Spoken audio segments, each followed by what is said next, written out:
Meus irmãos, Senhor, continue nos abençoando, derramando sua graça sobre nós, enquanto nós ouvimos a exposição da sua palavra. Convido os irmãos a abrirem suas Bíblias no Evangelho de Lucas, capítulo 16, do verso 1 a 13, a parábola do administrador infiel. Lucas 16, de 1 a 13. Nós estamos expondo durante todo o ano a respeito do reino de Deus e no momento estamos vendo as parábolas do reino. A parábola do administrador infiel fala da administração das coisas do reino. Lucas, capítulo 16, verso 1 a 13, diz assim a palavra do Senhor. Disse Jesus também aos discípulos: havia um homem rico que tinha um administrador, e este lhe foi denunciado como quem estava a defraudar os seus bens. Então, mandando chamar, lhe disse: que é isto que ouço a teu respeito?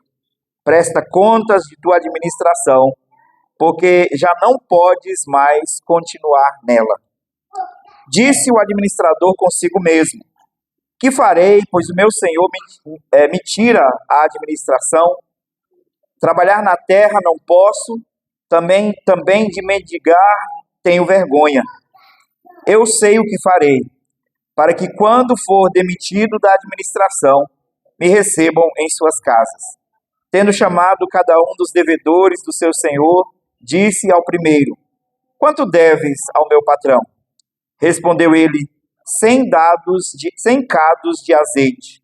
Então disse: toma a tua conta, assenta-te depressa e escreve 50. Depois perguntou a outro: tu quanto deves?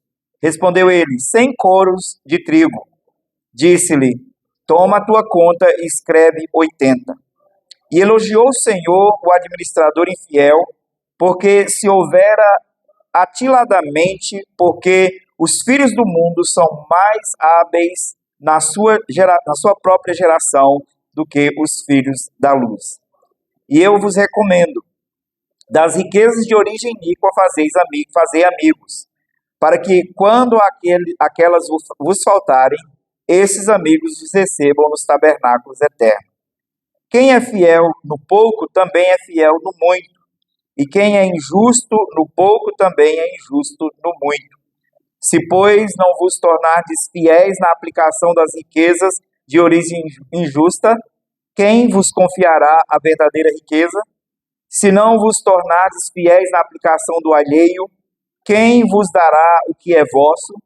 Ninguém pode servir a dois senhores, porque ou há de aborrecer-se de um e amar ao outro, ou se devotará a um e desprezará ao outro. Não podeis servir a Deus e as riquezas. Vamos orar ao nosso Deus mais uma vez? Ó Pai Santo, graças te damos, porque através da tua palavra nós encontramos direção, conforto, exortação, confronto para as nossas vidas, para que possamos viver, Senhor, de acordo com a vontade estabelecida do Senhor e para a sua glória. Agora, Senhor, rogamos que o teu Espírito Santo ilumine o nosso entendimento, que ele quebrante os nossos corações, que ele nos guie a toda a verdade, como é o seu mistério, ó Deus. Dá-nos, Senhor, conhecer a tua vontade através da exposição da tua palavra. Dá-nos, Senhor, graça para a obediência, para que possamos acolher e praticar a verdade do Senhor. É a nossa oração, ó Pai bendito, no nome santo e glorioso de Jesus. Amém e amém. Que Deus nos abençoe. Meus irmãos, é muito comum nós ouvirmos histórias de crianças que mentem para os seus pais para levar vantagem ou para tirar vantagem de alguma situação.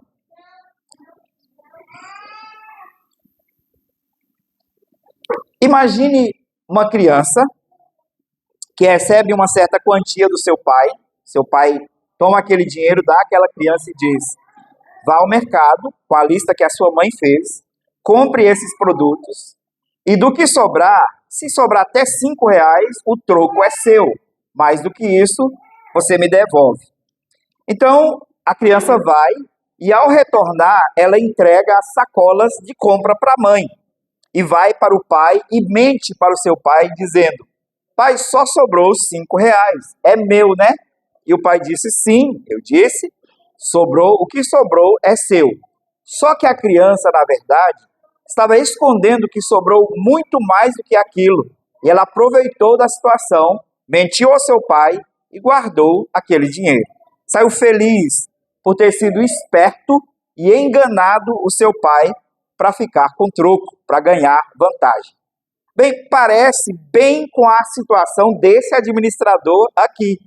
Pensando que poderia enganar o seu senhor, ele mente, ele esconde dinheiro, ele tira vantagens para tentar se sair bem naquela situação, visto que ele estava seguro, certo, de que seria demitido por causa de sua má administração.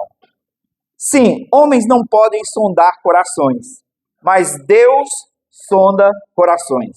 O nosso Senhor, que é o dono de todas as coisas e que nos colocou como mordomos daquilo que Ele criou, sonda corações e conhece todas as coisas. Jesus dirige essa parábola aos seus discípulos, mas também era uma mensagem, era uma repreensão dura à infidelidade dos judeus, de escribas, fariseus e sacerdotes que também o ouviam no templo, naquele momento. Jesus dirige a palavra a eles e imediatamente ao fim dessa parábola você percebe qual foi a reação daqueles judeus. Se você ler os versos 14 e 15, você entenderá os que os fariseus sentiram ao ouvir a palavra de Jesus. Diz assim: os fariseus, que eram avarentos, ouviam tudo isso e o ridicularizavam. Mas Jesus lhe disse: vós sois o que vos justificais a vós mesmos diante dos homens, mas Deus conhece o vosso coração, pois aquilo que é elevado entre os homens é abominação diante de Deus. Essas palavras do Senhor Jesus é a chave para a compreensão dessa parábola, sobre o que Jesus está ensinando. É a chave que nos ajuda a entender a parábola, que parece ter aqui, inclusive, um elogio do Senhor Jesus à desonestidade daquele Senhor, mas na verdade nem foi isso. O que Jesus elogia foi a esperteza dele, mas a esperteza dele era para o mal, não o que ele fez de mal.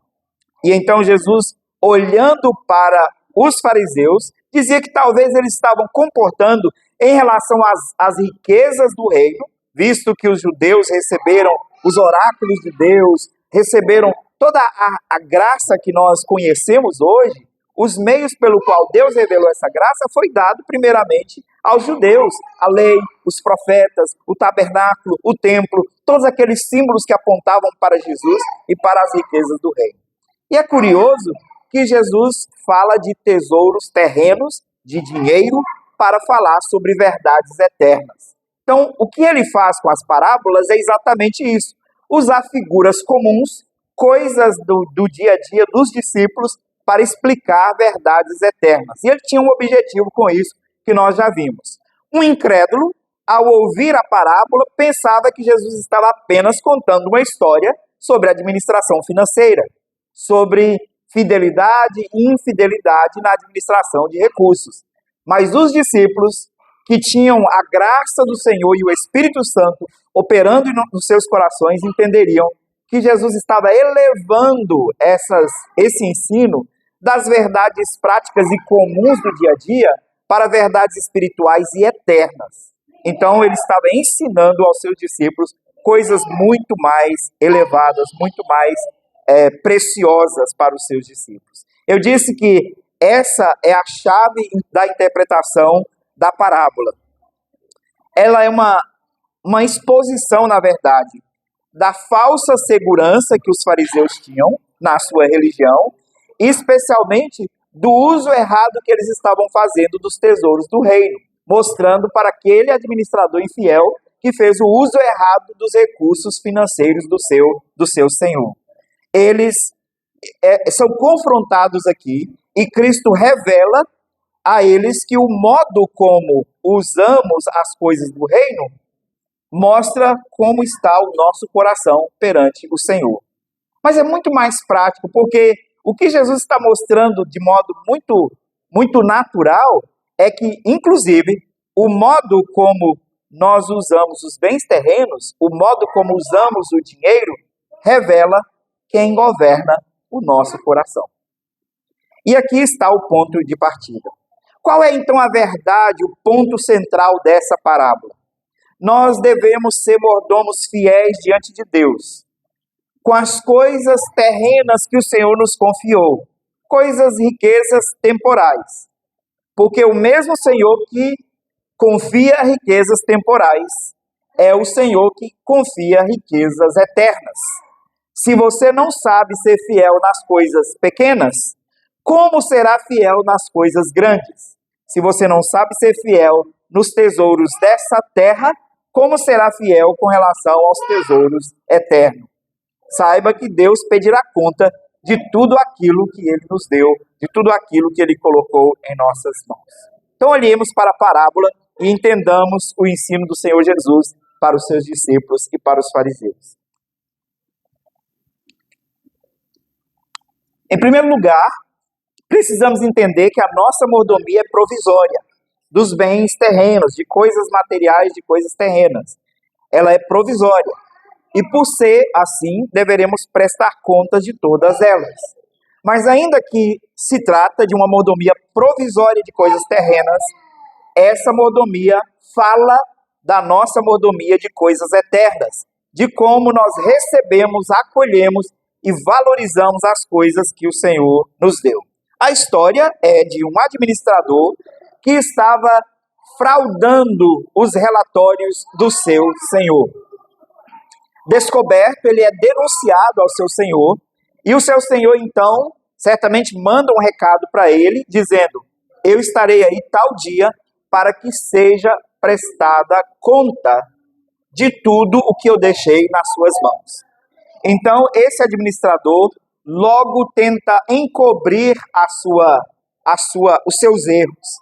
Mas sabendo que ele seria demitido, ele então trama uma forma de ele pelo menos conservar o seu status, visto que ele perderia a sua função de administrador, perderia o seu salário e também o acesso injusto e ilegal às riquezas do seu senhor, e por isso ele precisava conquistar pessoas que o pudessem favorecer.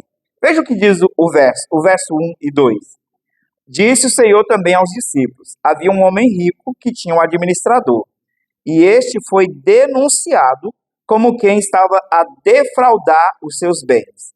Então, mandando chamar, lhe disse: que é isto que ouço a teu respeito? Presta conta da tua administração, porque já não podes mais continuar nela. O Senhor disse: presta contas, porque você será demitido. Isto é algo natural. Quando alguém não administra corretamente, não faz o que é correto, ele é demitido. E aqui é o caso de uma demissão por justa causa, porque ele havia feito o que era mal com os bens do seu senhor. A administração desse servo era uma administração fraudulenta, uma administração desonesta e uma administração que visava vantagens e lucros próprios. Ele tirava daquilo que não era seu, ele defraudava o seu patrão, o seu senhor, para angariar para si recursos e bens. A administração de qualquer coisa que é colocada em nossas mãos deve ser uma administração fiel. Seja R$10, 10 centavos, 10 mil reais ou 10 milhões, deve ser tratado com fidelidade. Nós precisamos entender que tudo que vem às nossas mãos pertence a alguém. Se o que é colocado pelo seu patrão nas suas mãos pertence ao seu patrão, aquilo que nós recebemos no final do mês pertence a Deus. A nossa casa, os nossos bens, os nossos recursos, tudo tem um dono. Nós temos que prestar contas. Assim, olhando por essa perspectiva, a administração da vida e dos recursos é delegada por alguém, é delegada pelo próprio Deus, como o Senhor de cada um de nós que somos seus mordomos. De fato, as Escrituras apontam para esse fato, que tudo pertence a Deus e nós somos apenas os seus administradores. Tudo pertence ao Senhor e nós somos os seus mordomos. O que diz o Salmo 24, verso 1? Ao Senhor pertence a terra e tudo o que nela se contém, o mundo e todos os que nele habitam. O salmista não deixou nada que está na terra fora dessa descrição. Então, o seu carro, o seu dinheiro, a sua conta, os seus investimentos, a sua casa, a sua família, tudo o que você tem, tudo que você possui, pertence ao Senhor. Ele é o dono por direito. Ele é o dono de todas as coisas. Inclusive você pertence ao Senhor. Do Senhor é a terra e tudo que nela se contém. Os céus, o mundo e tudo o que nele habita. Nós somos mordomos, não donos. E essa é uma verdade que deve estar presente em nossos corações e mentes cada vez que nós usarmos qualquer recurso. Nós somos mordomos e não donos. A nossa responsabilidade é de cuidar com fidelidade. E aquele senhor, ele falhou no cuidado da administração dos bens que o seu senhor colocou, aquele servo falhou na administração dos bens que o Senhor colocou em suas mãos.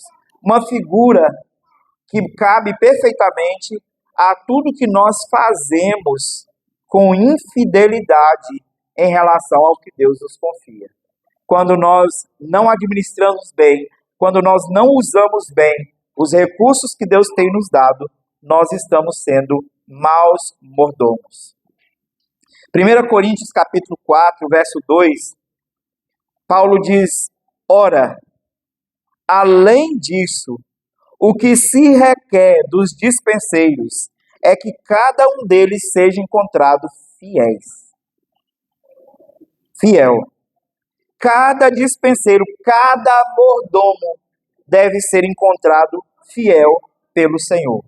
Assim, nós somos chamados, ao ler essa parábola, a entender que, ainda que ela seja uma forma negativa, uma parábola negativa, tratando do pecado dos fariseus, ela tinha uma aplicação positiva para os discípulos, alertando-os da sua necessidade de serem também fiéis ao Senhor naquilo que o Senhor havia confiado a eles.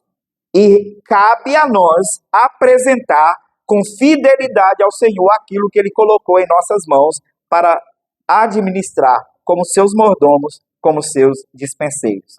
O pastor John MacArthur, falando sobre a administração dos crentes, especialmente, daquilo que Deus colocou na mão dos crentes, ele disse que a fidelidade é a essência da mordomia cristã.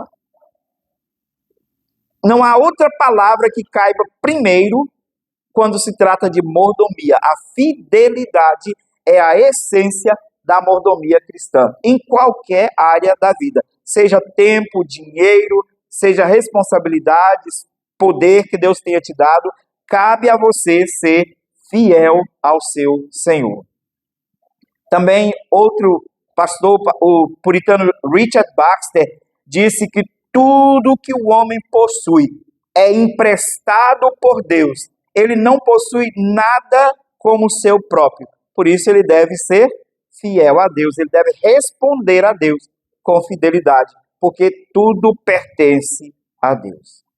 Olhando para o início dessa parábola e para a postura desse homem que desviou os recursos, que usou mal os recursos que Deus confiou nas suas mãos, nós precisamos nos avaliar. Os fariseus, ao ouvirem essa mensagem, o que eles fizeram? Eles, porque eram avarentos, ouviram tudo isso e ridicularizaram o ensino de Jesus. Talvez você, como crente, não seja audacioso o suficiente para ridicularizar o ensino de Jesus, mas nós fazemos uma coisa: nós tratamos com indiferença o ensino de Jesus. E é tão pecado quanto ridicularizar. Tratar com indiferença, com descaso, aquilo que o Senhor está nos ensinando é tão pecado quanto ridicularizar o ensino das Escrituras. Por isso, nós também podemos estar pecando quanto ao uso dos recursos que Deus nos deu, porque estamos usando mal e sendo indiferentes quando o Senhor nos corrige, quando Ele nos exorta para que nós usemos bem aquilo que Ele confiou em nossas mãos. Por isso, mais uma vez eu digo, precisamos nos avaliar. Avalie hoje a sua vida como mordomo. Avalie se você tem sido um bom mordomo do Senhor. Com relação à família que Deus confiou em suas mãos, se você é casado. Com relação aos seus dons que o Senhor te confiou para servir a família e a igreja. Com relação ao seu tempo, como você tem usado o tempo que você dispõe todos os dias. E com relação ao seu dinheiro, como você tem usado os recursos que Deus tem te dado como bênção dele, como fruto do seu trabalho todo mês. Tudo será requerido por Deus. Nós devemos prestar conta de todas essas coisas, porque a sua família, os seus dons, o seu tempo, o seu dinheiro, tudo pertence a Deus, não pertence a você. Você é mero mordomo do Senhor. Você é mordomo, é servo de Deus. Deus te colocou como administrador desses recursos e você deve administrar bem para a glória do Senhor. Não existe, na vida cristã, não existe tema que não seja espiritual. Tem um ditado brasileiro que diz, amigos, amigos, negócios à parte, né? E às vezes nós aplicamos isso, parece que com relação às coisas da vida, né? Nós pensamos assim, as coisas espirituais, as coisas da vida cristã têm a ver com a igreja, mas negócio, dinheiro, isso aí é parte. Nós colocamos de fora da vida cristã. E aí muitos de nós agem com desonestidade, com infidelidade, gastando mal aquilo que o Senhor tem colocado em nossas mãos. A pergunta é, a integridade e a temor a Deus, na forma como você administra essas coisas que o Senhor tem te dado? E eu quero que você guarde essa pergunta, que ela será feita novamente, quando nós formos aplicar para as realidades espirituais eternas. A pergunta novamente é, a integridade no seu coração e temor a Deus na sua administração daquilo que Deus tem confiado a você, família, dons, tempo, dinheiro, ou qualquer outra coisa que Deus tem colocado em suas mãos? Essa é uma pergunta importante para você hoje. A segunda coisa que nós observamos aqui, a partir do verso 3 até o verso 9, é que o dinheiro é apresentado por Jesus como um meio de teste espiritual. E aqui é muito importante que nós observemos isso. Tem um ditado em Moçambique, inclusive as pessoas cantavam isso até no contexto de igreja. Eu não sei se é comum esse ditado em outras partes da África, mas especialmente em Moçambique diziam, dinheiro, dinheiro não fala. Dinheiro não fala. E tinha até uma musiquinha na igreja que dizia, dinheiro não fala, só fica no bolso. Sim, dinheiro não fala, eles têm razão. Mas o dinheiro faz o nosso coração falar. O dinheiro não fala, mas há coisas que fazem o nosso coração falar, e o dinheiro parece ser uma das principais, que revela o que está no nosso coração, o que fala o que vai dentro do nosso coração. Veja o que acontece com o administrador. Verso 3, disse o administrador consigo mesmo, que farei? Pois o meu Senhor me tira a administração. Trabalhar na terra não posso. Também de mendigar tenho vergonha. Eu não tenho opções. O que eu vou fazer? E aí no verso 4, eu sei o que farei. E aí ele começa a trama dele para resolver a questão dele. Ele diz, quando eu for demitido da administração, eu preciso de pessoas que pelo menos me recebam em suas casas. Então eu vou usar o dinheiro do meu patrão, enquanto ele não me tira a administração, para comprar o favor dessas pessoas. E aí então ele manda chamar os devedores do seu patrão. E ele pergunta para o primeiro, no verso 5, quanto você deve ao meu patrão? E ele responde, eu devo 100 cados de azeite. Ele está aqui a sua conta. Anota aí que você deve só 50 e me devolve. Então ele, de certa forma, perdoa metade da dívida para ganhar o favor daquela pessoa. Agora você é meu devedor, você deve um favor a mim. Eu tenho uma casa já para frequentar quando eu for demitido. Alguém para pedir favor quando eu precisar. Ele vai para o segundo e pergunta, e você, quanto deve? E ele respondeu, eu devo 100 coros de trigo. E ele diz, toma aqui a tua conta e escreve que você deve 80. Concedeu mais um favor àquele outro para que ele pudesse ter o favor dele depois. Veja que ele está fazendo isso, comprando favores com dinheiro alheio. Ele está comprando o favor daqueles devedores com dinheiro que pertence ao seu patrão, não pertence a ele mesmo. E é curioso que Jesus cita o caso do administrador, quando descobre essa trama do mordomo, ele elogia a astúcia do administrador infiel. Verso 8, e elogiou o Senhor, o administrador infiel, porque se houvera atiladamente, ele foi astuto, ele foi esperto para fazer aquela trama, para ter favores depois.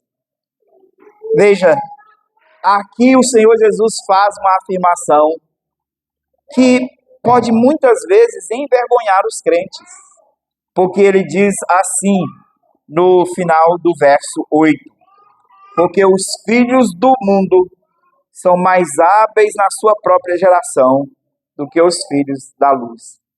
São mais espertos, são mais astutos do que os filhos da luz. São mais hábeis para o mal do que os filhos da luz deveriam ser para o bem. Isso deve certamente nos confrontar, nos envergonhar. Há coisas que fazem o nosso coração falar e o dinheiro é a principal delas. O que Jesus está fazendo aqui não é elogiar a desonestidade, mas a estratégia daquele administrador. Ao ver que o seu tempo estava chegando, que o seu tempo estava acabando, que a sua mordomia estava chegando ao fim, ele age com astúcia para garantir o seu futuro, com dinheiro alheio. E quando nós administramos mal os recursos que o Senhor nosso Deus tem nos dado, nós estamos, da mesma forma, usando de astúcia para conseguir favores pessoais com recurso que não nos pertence. O recurso pertence ao Senhor. Nós estamos usando mal o recurso do Senhor. O dinheiro terreno, o dinheiro que está lá na sua conta ou na sua carteira, deve ser usado com uma perspectiva, com uma visão eterna, com uma visão espiritual. É impressionante a quantidade de textos bíblicos sobre dinheiro nas Escrituras, exatamente porque ele é perigoso. E nós precisamos pedir a Deus graça para administrarmos bem aquilo que o Senhor tem colocado em nossas mãos. E nós precisamos entender que recursos da terra não compram o favor de Deus. Ainda que talvez possa comprar o favor de homens, mas o recurso da terra não pode comprar o favor de Deus. Mateus 6, 19 a 21, nós somos exortados a juntai vós tesouro no céu. Na terra os tesouros são roubados por ladrões e corroídos pela traça e pela ferrugem. Sejamos fiéis naquilo que o Senhor tem nos confiado. No verso 9, o Senhor Jesus diz, eu vos recomendo, das riquezas de origem iníqua fazeis amigos, para que quando aquelas vos faltarem, esses amigos vos recebam nos tabernáculos eternos. Quem é fiel no pouco também é fiel no muito, e quem é injusto no pouco também é injusto no muito. O que esse verso 9 quer dizer? Jesus está dizendo para usar recursos injustos para fazer amigos, para conquistar bênçãos eternas? Mas a verdade não é isso. É que a palavra que é usada aqui para riquezas injustas dá a ideia de que é riquezas ilegais. Mas, na verdade, é uma referência a riquezas terrenas, temporais somente. Você pode, talvez, fazer amigos com riquezas temporais. Mas eles podem comprar para você as riquezas eternas? O seu favor que você faz para amigos na terra, enquanto você usa os seus recursos temporais, pode garantir a sua entrada no reino celeste? Certamente não. Mas o que Jesus quer confrontar de fato é se nós estamos sendo fiéis no uso dos recursos que Deus tem nos dado. No verso 11, Lucas diz assim: se pois nas riquezas injustas não fostes fiéis, podemos colocar da seguinte forma: se pois nas riquezas terrenas não fostes fiéis, quem vos confiará as riquezas eternas? Quem vos confiará as verdadeiras riquezas? Se você não é confiável com o que é temporário, como o seu dinheiro, por que Deus confiaria a você o que é eterno e verdadeiro? O que nós aprendemos com isso? O pastor Kevin DeYoung diz que cada centavo gasto ou guardado é um ato teológico. O que isso significa? Que não há ações neutras na vida do crente. Tudo que você faz ou é para a glória de Deus ou é para a desonra de Deus. Portanto, cada centavo gasto é um ato teológico. Se você gasta mal, você não glorifica a Deus. Se você gasta bem, Deus é glorificado. Não existe modo de gastar dinheiro sem implicações espirituais. Não existe um modo de usar os recursos que Deus nos dá, mesmo que sejam temporais, sem implicações espirituais sobre nossas vidas. Ou você glorifica a Deus, ou você não glorifica. Ou você honra o seu Senhor, ou você não honra. Martinho Lutero, falando sobre as riquezas, disse que nós devemos tomar cuidado com a riqueza deste mundo, porque as riquezas são um bom servo, mas é um mau senhor, é um senhor cruel. Enquanto o dinheiro é seu servo, e foi para isso que Deus te deu dinheiro, para te servir e para glorificar a Deus, você está fazendo bom uso do seu dinheiro. Mas quando o dinheiro se torna o seu senhor, você se tornou escravo da riqueza, saiba que o dinheiro é um senhor cruel. Ou ele é um bom servo, ou ele é um senhor cruel. A questão aqui é se você está usando os recursos que Deus te deu de forma bíblica, de forma que glorifica o nome do Senhor. Você usa os recursos para glorificar a Deus, para impactar vidas com o Evangelho? Você investe para o cuidado de sua família, para o auxílio das necessidades, dos necessitados e para o serviço da igreja? Ou você tem deixado o seu dinheiro ser o Senhor sobre sua vida, o seu Senhor, e demonstrar quem é que manda no seu coração? Mais uma vez lembrando, dinheiro não fala, mas ele faz o coração falar. Ele faz o nosso coração dizer quem é o Senhor de nossas vidas. Se é Deus ou as riquezas. E aí nós vamos para o terceiro ensino do Senhor Jesus aqui nessa parábola. Está a partir do verso 10 até o 13. Ninguém pode servir a dois senhores. Aqui, meus irmãos, nós precisamos parar e fazer uma afirmação que talvez vai até te chocar, mas você precisa entender o que significa ninguém pode servir a dois senhores. A verdade é que todo coração tem um único dono. Todo coração tem um único dono. E isso é tão verdade, e eu quero usar uma ilustração bem prática. O marido que declara para sua esposa: que ela é a única mulher da sua vida. E talvez, você é a dona do meu coração, mas atrai com outra mulher, ele está revelando quem é o dono do seu coração. O dono do seu coração é a lascívia, é o pecado, que é o Senhor do seu coração. Todo coração tem um único dono. Por isso que Jesus diz, ninguém pode servir a dois senhores. Ninguém pode servir a dois senhores, porque ou você vai agradar a um, ou aborrecer o outro. Veja o que diz o texto. Quem é fiel no pouco, também é fiel no muito. E quem é injusto no pouco, também é injusto no muito. Se, pois, não vos tornastes fiéis na aplicação das riquezas de origem injusta, quem vos confiará a verdadeira riqueza? Se não vos tornastes fiéis na aplicação do alheio, quem vos dará o que é vosso? Ninguém pode servir a dois senhores, porque ou há de aborrecer-se de um, ou amar ao outro. Ou há de aborrecer-se de um e amar o outro, ou se devotará a um e desprezará o outro. Não podeis servir a Deus e às riquezas.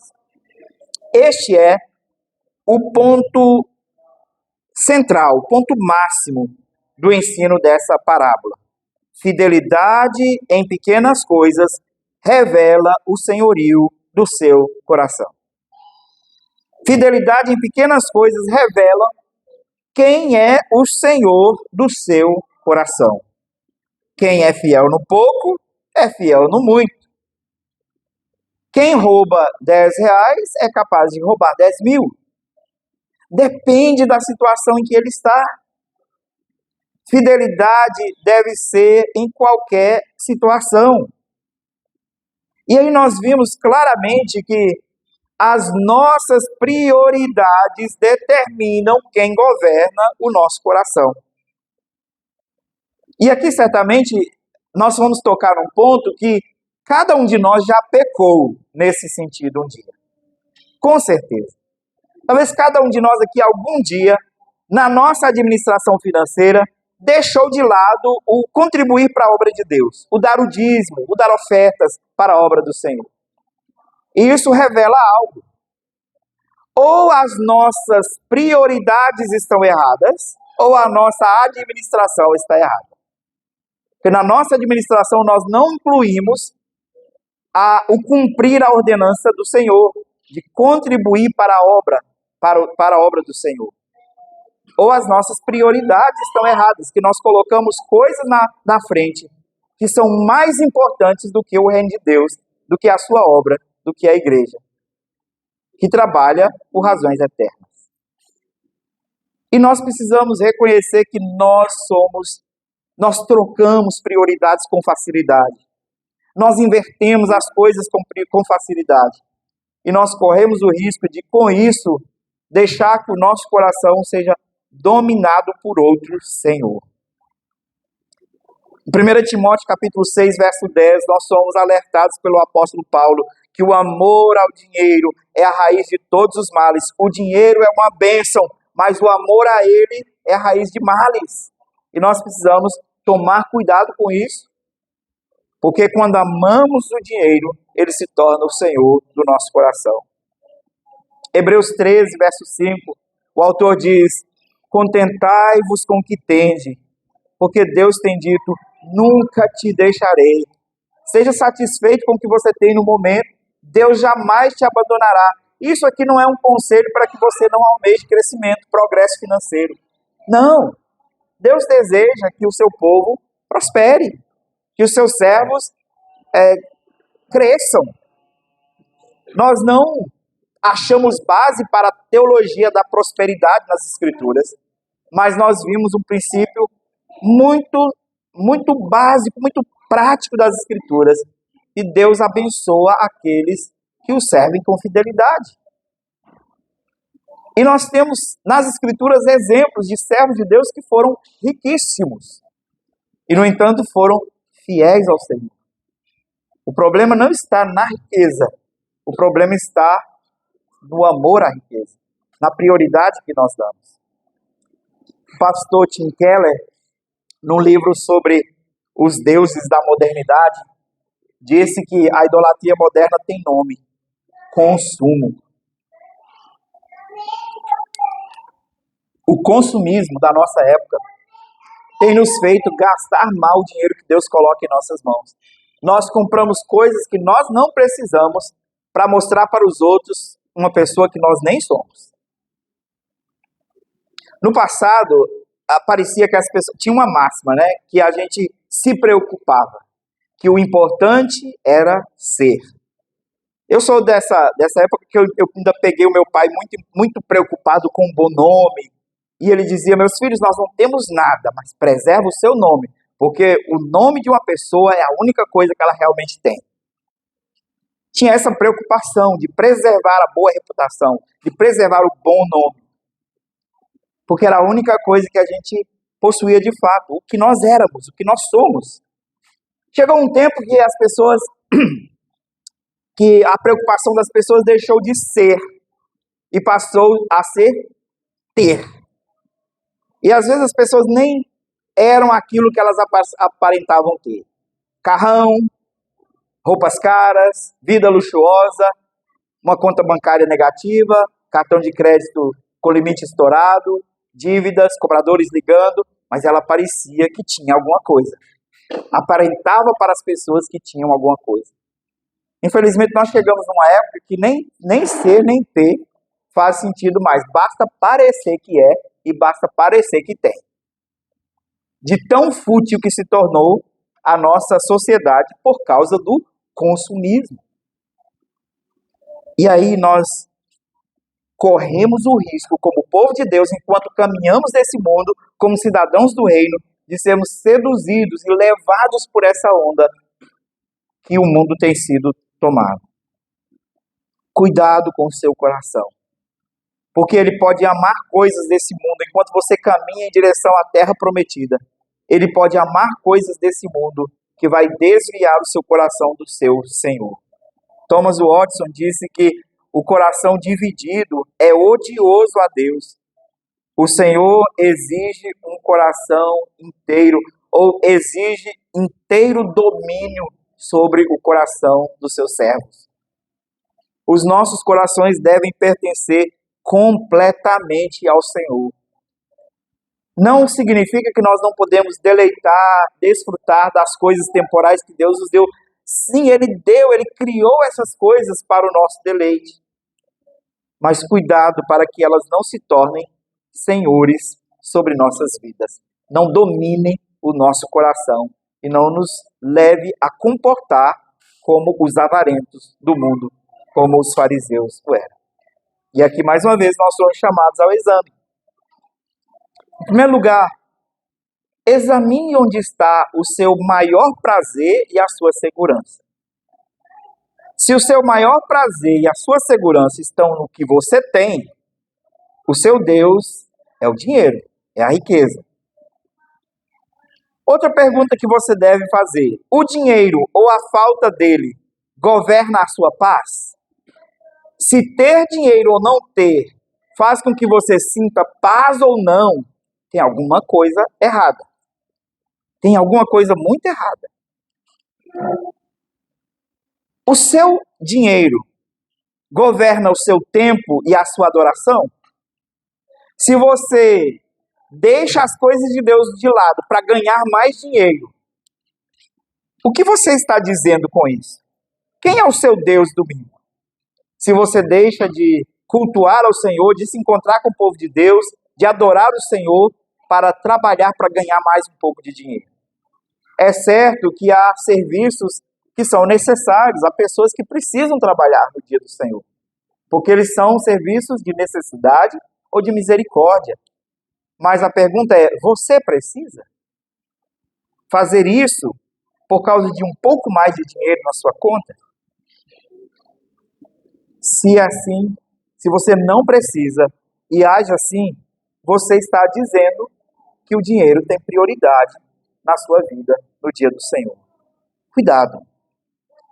Essa parábola, meus irmãos, é um chamado ao coração. E é um confronto ao coração dos fariseus, mas é um chamado ao coração dos discípulos. Os fariseus eram avarentos e Jesus estava precavendo os seus discípulos para que não fossem avarentos igualmente. Mas mais do que isso, o Senhor Jesus queria ensinar verdades espirituais profundas para os seus discípulos. Jesus termina o ensino com a admoestação do verso 15. Jesus diz no verso 15: Vós sois os que vos justificais a vós mesmos diante dos homens, mas Deus conhece o vosso coração, pois aquilo que é elevado entre os homens é abominação diante de Deus. Os homens podem se justificar diante dos outros, mas Deus vê o coração. Aquilo que parece grande diante dos homens é pequeno diante de Deus. Você está mais preocupado com o favor dos homens ou com o favor de Deus? Você tem mais medo, no seu coração tem mais temor dos homens ou temor de Deus? Deus sabe tudo o que fazemos, de tudo o que Ele nos deu, de cada recurso que Ele nos confiou. E nós devemos responder com fidelidade a cada coisa que Ele nos deu. Na história do menino que eu contei no início do sermão, que mentiu para o seu pai, ele só esqueceu de um detalhe. A notinha do caixa estava dentro da sacola. A mãe, quando vai guardar as compras, acha a notinha e ela confere os preços para ver se havia aumentado alguma coisa, porque ela achou caro. E para sua surpresa, ela descobriu que a compra custou muito menos do que o menino havia falado e que tinha sobrado muito mais que R$5. A mãe então procura o pai e diz: olha, seu filho mentiu. Ele mentiu para você. Ele ficou com mais dinheiro, mais do que R$5. Ele tentou nos enganar. Bem, a mentira é descoberta, o pai disciplina o filho, o corrige, pega o dinheiro de volta e diz: agora nem os R$5. Você perdeu todo o seu direito de ter o troco porque você mentiu para mim. A tentativa de esperteza do garoto foi desmascarada pela mãe. A mãe achou a notinha era a prova da verdade. Talvez você não possa esquivar-se, talvez ele até sairia ileso dessa situação e você possa esquivar-se de situações com os homens. Mas saiba que toda tentativa de esperteza com Deus será desmascarada, porque Deus vê todas as coisas. Deus sabe por que você está gastando o seu dinheiro mal. Deus sabe por que você não contribui para as necessidades dos outros. Deus sabe por que você não contribui para as obras do reino. Deus sabe por que você tem sido infiel naquilo que Ele tem te dado. Toda tentativa astuta de administrar de modo infiel aquilo que Deus te deu é desmascarada pelo próprio Deus. Mas a parábola não para aqui. Não é aqui simplesmente a verdade principal, o ensino principal do Senhor Jesus. O que o Senhor Jesus estava, na verdade, era confrontando os judeus porque eles estavam mal administrando as riquezas da graça de Deus. Os profetas, a lei, todas as bênçãos que Deus anunciou através deles para a salvação do mundo, estava sendo tratado agora com descaso, porque todas aquelas coisas eram prefigurações de Jesus Cristo. Jesus era de fato o real tesouro do reino. Nós já vimos isso aqui. Jesus é o real tesouro do reino. E agora, quando Jesus chega, os judeus o desprezam. Os judeus não o reconhecem como o Senhor. Os judeus zombam, os fariseus ridicularizavam o Senhor. Nós, por mais que tentemos ser fiéis a Deus, nós falhamos na nossa fidelidade ao Senhor. E por mais que nós entendamos que as coisas materiais são bênçãos de Deus, mas que elas são temporárias e que as bênçãos espirituais têm maior valor do que qualquer outra coisa, e que o Senhor Jesus é o nosso maior bem, o nosso maior tesouro, nós ainda somos infiéis quanto ao que Deus tem nos cobrado, quanto aos nossos deveres para com Deus. Mas saibamos, o Senhor pedirá conta pedirá conta de tudo que nós estamos fazendo, com a graça do Evangelho, com o Evangelho, com as Escrituras que Ele tem colocado em nossas mãos, com todas as bênçãos, assim como Ele fará com os recursos naturais, com os recursos financeiros. A pergunta é, o que faremos no último dia? O que faremos quando o dono da casa vier para cobrar dos seus mordomos? Como nós responderemos por cada uma de nossas infidelidades? A única resposta está em Jesus. A única forma de você se livrar do justo juízo de Deus é olhando para Cristo e confiando em Jesus. Ele que é o verdadeiro tesouro, é também o mordomo fiel, que agradou perfeitamente o Senhor, que agradou perfeitamente a Deus, para que nós pudéssemos ser poupados. Hebreus capítulo 3, versículos 5 e 6, diz assim: E Moisés era fiel em toda a casa de Deus, como mordomo, para testemunho das coisas que haviam de ser anunciadas. Cristo, porém, como filho, em sua casa, a qual casa somos nós, se guardarmos firme até o fim a ousadia e a exultação da esperança. Moisés foi fiel na casa de Deus com relação às coisas que apontavam para Cristo. Cristo foi fiel na casa de Deus, cumprindo as coisas para as quais Moisés apontava. Ele é o mordomo fiel.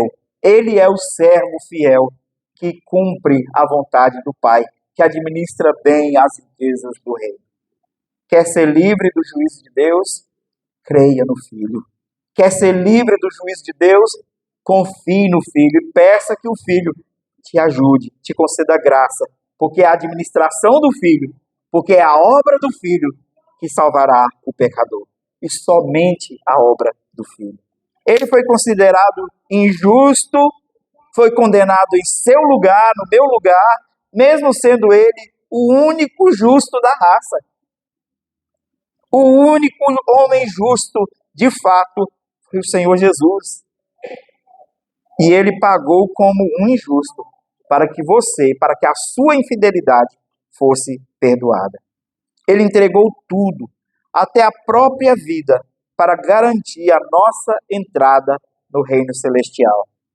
E agora, como redimidos, nós somos chamados a viver com o coração íntegro, servindo ao Senhor com fidelidade. Sim, Ele é quem nos guarda, mas Ele também é quem nos chama a sermos fiéis. Portanto, sejamos mordomos fiéis. Enquanto caminhemos com fidelidade pelo Rei e pelo Reino, para a glória do Senhor e para o nosso bem. Que o Senhor nos abençoe. Vamos orar?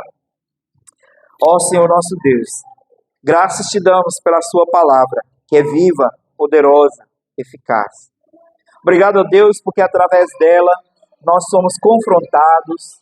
Sim, Senhor, nosso coração é confrontado com relação a quais são as nossas prioridades, quem é o Senhor do nosso coração, quem é de fato o dono do nosso coração. Senhor, nós cantamos que Tu és o dono do nosso coração, mas nós sabemos, ó Deus, que tantas vezes nós nos comportamos como se o Senhor não fosse. Perdoa-nos, Senhor. Perdoa-nos, ó Deus, e nos ajude a viver para a glória do Senhor. Como ouvimos hoje, cada centavo é um ato teológico. Cada centavo gasto é um ato teológico. Cada centavo do recurso que o Senhor tem nos dado, que seja, Senhor, gasto para a glória do Senhor.